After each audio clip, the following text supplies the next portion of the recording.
There is a lot of bad advice on how to grow on YouTube out there.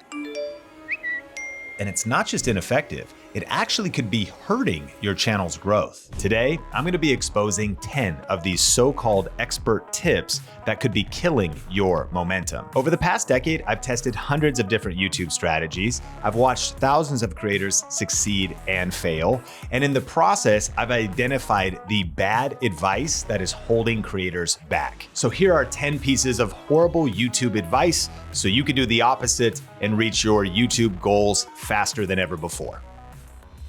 Number one, be authentic and the success will come. So there's been this massive authenticity movement on YouTube where people are claiming that if you'll just be yourself, then the success will come. And I'm a big proponent of being real and relatable in your content, the power of vulnerability. But if your content lacks strategy and it lacks structure and it lacks excellence and planning, then you're going to continue to struggle. Imagine you were boarding a plane on your way to a destination vacation, and you had the choice between two pilots. Pilot number one was highly skilled and trained, and pilot number two was really relatable and authentic. Which pilot do you want flying the plane? For me, I'm choosing skill and training every single time, and I don't even care if they're authentic or not. My point is, passion and personality matter for sure, but expertise, research, and effort are the key to creating real impact on YouTube. But this one gets a little tricky because you've probably noticed that there are creators that are getting crazy amounts of views from shooting very stripped down videos, just kind of talking head, or maybe they're sitting in their car and it's like a car confessional where they're riffing on a topic or jumping on a trending topic. And the truth is, those videos can do well. And there is an opportunity in what some people are calling YouTube easy mode. Some of those creators might have a breakout video or two, but where are they over 6 months, 12 months, 2 years? I think one of the things we have to be aware of in today's YouTube environment is that people have a lot of choices. So imagine somebody looking for information and they have two different choices on YouTube. The first creator spent 2 hours on the content and the second creator spent 20 hours on the content. The first creator, they just kind of got a brief idea of what they wanted to say. They hit record, no editing. They talked through the topic of the video, and then they uploaded it and posted it. Cool. Now here's the thing. Sometimes those videos pop off. Sometimes a quick and dirty video, raw, quick, shot, posted, can actually get hundreds of thousands of views. That absolutely happens.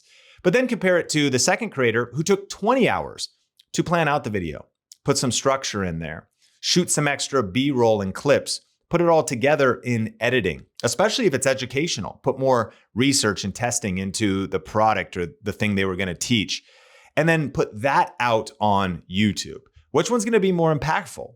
Which one's gonna be more memorable? And which one has the greatest chance of succeeding in the long term? The bad advice is that just being real and just being authentic is enough on YouTube.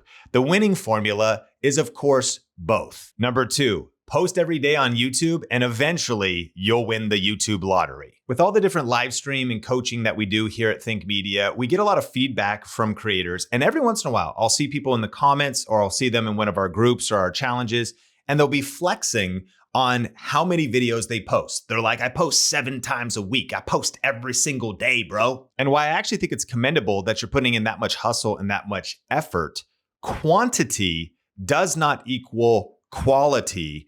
And the danger is you may burn out before seeing results. And what's fascinating about some of this bad YouTube advice is there's some truth in it. Like the more you post on YouTube, the more chances, the more at-bats you have of hitting the right video on the right topic at the right time and triggering the algorithm.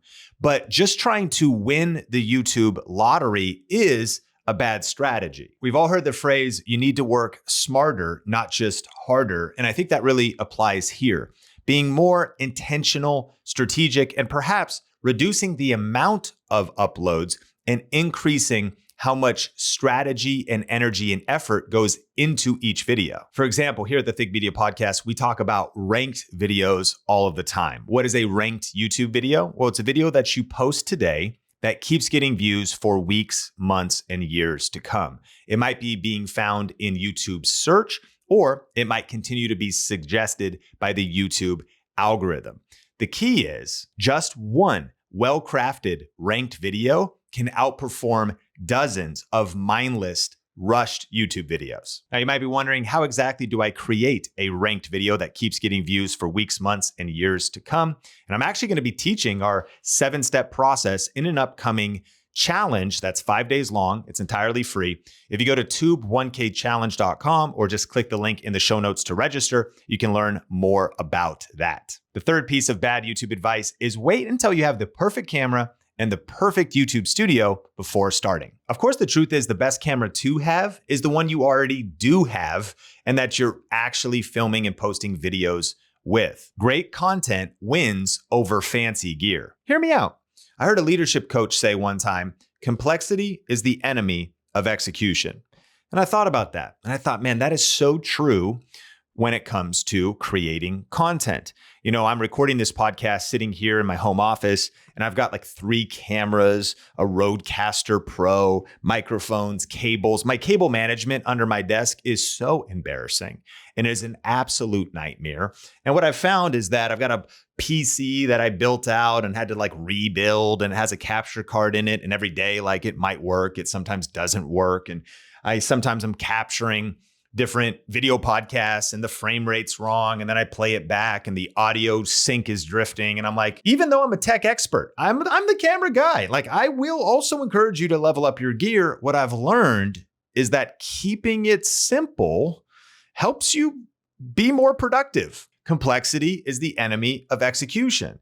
A good piece of content that adds value to the audience that you want to reach, that's posted on YouTube, that's good enough, and that's actually shared with the world is going to make a lot more impact than hours of footage that is stuck on a hard drive and you're trying to figure out how to edit it and you're trying to actually get it all the way from where you thought about it to actually being posted. For example, here is a simple content creator kit. Smartphone plus the app CapCut. I'm pretty much certain that if you're listening to this, your smartphone films in at least high definition, probably 4K. It's got a great video camera. It's got good enough audio. And if you use an app like CapCut, you can actually make your smartphone videos pretty amazing, pretty easy. And I get it. Tech can kind of be overwhelming and video editing has a learning curve, but just put some time into it. Put a few minutes into it. You'll get the hang of it. Stop waiting for the perfect setup. Use what you have and start creating. Number 4, follow what the big YouTubers do and you'll grow like them. The truth is, what works for Mr. Beast or Alex Hormozi won't necessarily work for you. Consider that they have years of experience, they've got huge budgets and capital to spend on their content, and they've got teams that are helping them make every video. Comparing yourself to other big YouTubers or to one of your competitors that's ahead of you is unrealistic and probably unhelpful. I heard John Acuff say,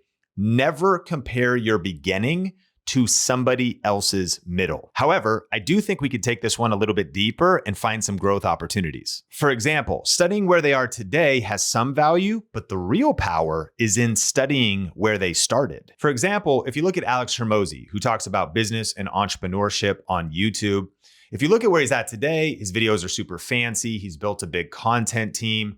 He's got some really creative, almost theatric type of business videos, but that's not where he started. He started filming on what is the equivalent of like a baked potato. Like it was like a webcam in a dark room, in a dark closet. And he would sometimes just do talking head videos or film essentially Zoom quality tutorials or PowerPoints, yet those are what helped him get to where he is today. And our goal here is to distill down why was the individual successful. And the reason he was successful was because of the frameworks he was teaching. It was also because of the results he had gotten in business before he started teaching about business. And so if you find a model like that, you say, okay, for me to emulate Alex Hormozi, maybe I need to go get results in business first before I start teaching about business. Or maybe I need to refine my original ideas, frameworks, my proprietary process, how I communicate, because it's not about the camera quality or the production value, especially initially for his success. It was about the information that he was delivering and the results it got for people. Now consider Mr. Beast. Imitating what he's doing now is ridiculous. Like he literally spends millions of dollars on individual YouTube videos. And I know his staff extends to other brands like Feastables and other business brands, but I think he has like 500 staff. But you can still learn from him. How did he start? Well, he started early on with charity content, taking whatever money he had and filming out and about and giving that money away. He started with some kind of stunt challenge videos, which were just ridiculous, like saying Logan Paul thousands of times in an ultra long video. But the production value wasn't super crazy. It wasn't because he had a good studio. And I don't even really know what the point of that video is, but it worked and it was original and it was unique. And so it wasn't because he had a big staff or a big budget. It was because of his creativity. YouTube will reward you for good ideas. YouTube will reward you for creativity. And so when I think about the bad advice of just do what the big YouTubers do and you'll be successful, there actually is quite a bit of truth to that because success leaves clues. I think the key is we're looking for the patterns, the mindsets, and the principles these individuals applied at the different stages of their journey. No matter where you are today, I believe you can make progress and grow on YouTube. It's never about your resources. It's about your resourcefulness. And so one idea that might be helpful and that could give you an unfair advantage before we get to the next point is don't just study big creators, study their beginnings. 99% of people won't do this research. Go back to where they started, try to extrapolate and find those principles, and then apply those to the content that you're creating today. Number 5. Click-through rate is the most important metric on YouTube. While it is true that click-through rate is very important, it's really only half of the battle. Now let's all get on the same page as far as what we're talking about here. CTR, or click-through rate, is the percentage of people that click on your video if they see it somewhere. They see it on the homepage, they search for it, they scroll past it. And so if your video got 100 impressions, that means they see it on some surface on YouTube and they have a chance to click on it, and it had a 10% click-through rate, then it would get 10 views. 10 people would click on it and then watch the video. And so this is influenced by how good of a topic you have, how good of your title you have, and the quality of your thumbnail and how all of those things work together. And so the reason this is important is because if you can actually bait the click, AKA click bait,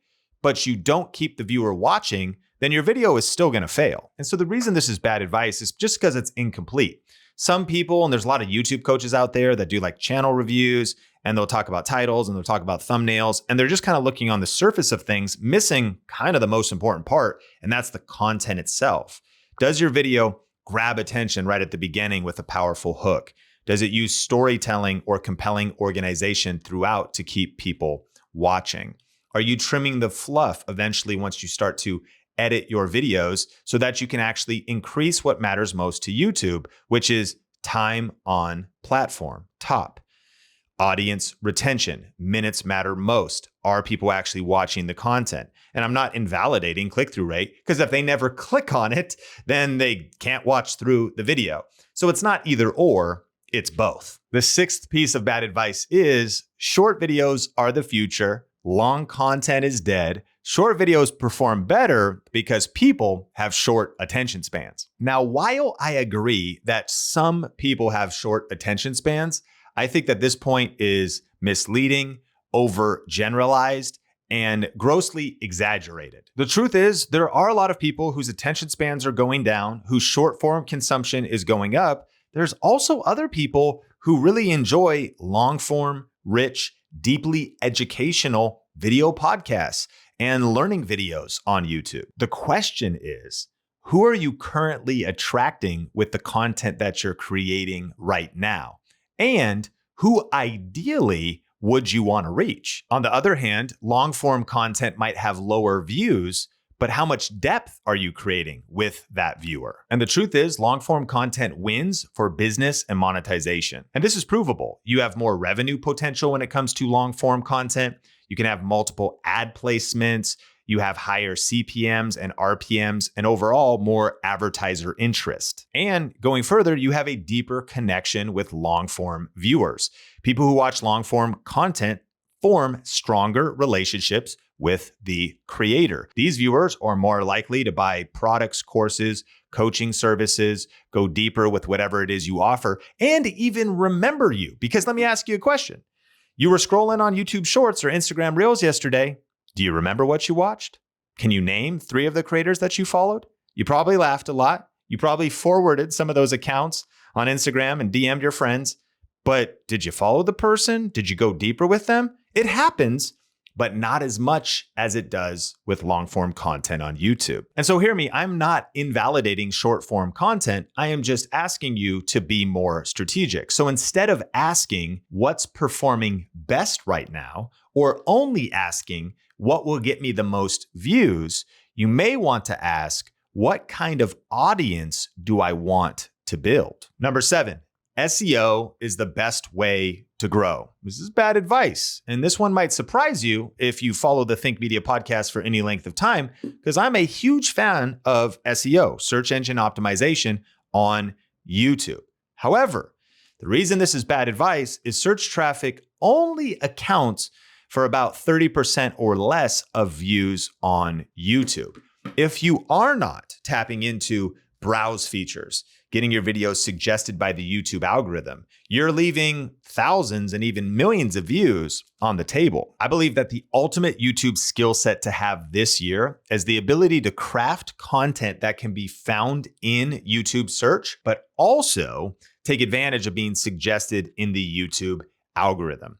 We actually have a 4-step framework for how to do that. It's called the perfect video recipe. So I'll link in the show notes a couple of videos on the perfect video recipe. And if you actually want to read about it, I talk about it in the updated edition of YouTube Secrets, which for a limited time, we're actually giving away this book free. I will mail it to you if you just cover shipping. So if you go to ytsecrets.com or click the link in the show notes, you can get a copy of the new edition of my book, YouTube Secrets. We deleted a couple chapters. We added some new chapters. There's like 90 new pages. So again, anyways, if you cover shipping, I'll get this in the mail to you right away. Just go to ytsecrets.com. Number 8, you need to go viral on YouTube to be successful. The reason this is wrong is one viral video won't build a business. Consistency and momentum matter more. And I have an interesting perspective on this because I've been uploading content on YouTube since 2007 when I was interning at a small church in Marysville, Washington in the Pacific Northwest. Our church YouTube channel grew to an incredible 42 subscribers. Can you believe it? But here's the thing. I've been on YouTube so long that I've seen people come and go. And you've probably seen the same thing. It's kind of like one-hit wonders in music. We now have one-hit wonders on social media and in the creator economy. I think there's 2 truths to consider here. One, you could be wildly successful on YouTube and never go viral. Or 2, committing to slow and steady success, even without the expectation of going viral, but building the reps, building the consistency, building the trust, building your brand. If you do go viral, those are the ones that actually make it and take advantage of it. Those that don't just get lucky once and then fall off and disappear. It's those that have been doing the work, developing the character, developing the depth, developing the consistency, that then have that viral moment and all of a sudden, boom, their whole channel lifts, but they're able to steward it well. Kind of reminds me about this verse in the book of Proverbs that says an inheritance gained too early in the beginning will not be blessed in the end. I think for some individuals, they go viral in the beginning of their career, and then they're nowhere to be found a few months or a few years later. They didn't have the character. They didn't have the infrastructure. They hadn't built the consistency muscle. So viral is overrated. It's cool if it happens in the right context, but ultimately, what can we control? We can commit to slow and steady, disciplined content creation over time. Number 9, and I've heard this one a lot. You need a huge channel to make real money on YouTube. Why this is wrong is you do not need millions of subscribers or even millions of views. You need the right audience and a smart monetization strategy. This is one of the topics we're going to be covering in depth in our upcoming YouTube challenge and sharing a lot of case studies and stories of creators that can make big money with a small channel. I'll never forget when we got an email from Jen DeVore Richter, and she emailed our team at Think Media and said, hey, I just had an $11,000 week. And at the time, she only had 546 subscribers. Now, the key was that she was running her own agency. She had her own freelance marketing services business.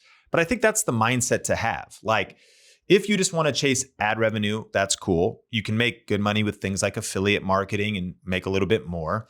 But the key is understanding all the different financial opportunities that there are in the creator economy and selecting a monetization path that is not just best for you, but is also, you've reverse engineered it to make sure that it's actually sustainable, that you don't need a huge audience if you pick the right money strategies.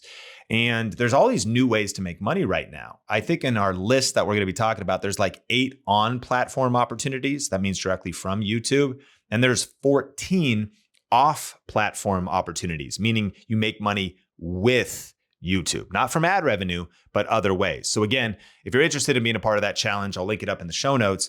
But the big idea is you do not need a huge channel to make real money. Now we got to hit the 10th piece of bad YouTube advice in just a second, but I do want to ask, if you've been getting value out of today's episode of the Think Media Podcast, can you hit the like button and rate, review, share wherever you watch or listen to this content? Number 10, it's too late to start YouTube. The truth is, that's not true. In fact, don't let somebody that's given up on their dreams talk you out of yours. The truth is, YouTube is not saturated. In fact, Goldman Sachs did an article in their research department that said the creator economy is actually going to double in the next 2 years. It's the fastest growing small business type. Is competition fierce? Absolutely. Are there new challenges with breaking through on YouTube? Of course. You got to be more strategic. You got to be more intentional. You absolutely have to learn new skills and develop your own unique strategy, but it is possible. It's massive. There's billions of people consuming content every single day, and the audience of consumers continues to grow. More people watch YouTube in US living rooms than Netflix. That's a fact. Smart TV consumption is going up. Mobile consumption is going up. And there's something like 800,000 new people joining the internet every day. You can fact check me, but it's something pretty close to that number. And so this is still a great time to start YouTube. And it's mostly individuals that can have a defeated or discouraged mindset. And I don't fault them for that. It's tough to grow a YouTube channel, but it is possible. In fact, if you haven't seen, Google, who owns YouTube, recently released a report revealing some of the best ways to grow a YouTube channel right now based on brain imaging studies that they did of viewers. So I'll put a link to that video in the show notes, or if you're watching on YouTube, you can click or tap the screen to watch that episode of the Think Media Podcast next. Hit the like button or share this wherever you watch or listen. My name is Sean Cannell, your guide to building a profitable YouTube channel. This is the Think Media Podcast, and I will catch you in the next episode.